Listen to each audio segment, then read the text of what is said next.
Black hole എന്തുകൊണ്ടാണ് കറുത്ത നിറത്തിൽ കാണുന്നതെന്ന് നിങ്ങൾ ചിന്തിച്ചിട്ടുണ്ടോ? ആദ്യം തന്നെ ബ്ലാക്ക് ഹോൾ എന്നാൽ ഇരുട്ട് നിറഞ്ഞ ശൂന്യമായ ഒന്നല്ല. തിയറി ഓഫ് റിലേറ്റിവിറ്റിയിൽ ബ്ലാക്ക് ഹോൾസ് എങ്ങനെയാണ് രൂപപ്പെട്ടതെന്ന് ഐൻസ്റ്റീൻ പ്രവചിക്കുന്നുണ്ട്.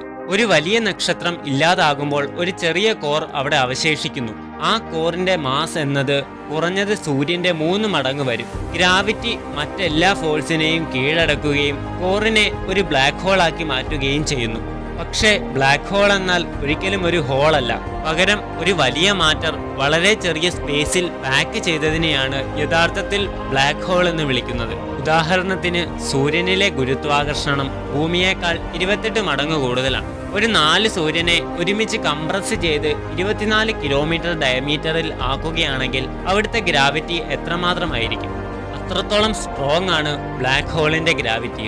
എന്ന് വെച്ചാൽ പ്രകാശത്തിന് പോലും അവിടുന്ന് പുറത്തു കിടക്കാൻ കഴിയുന്നതല്ല. അതുകൊണ്ടാണ് നമ്മൾക്ക്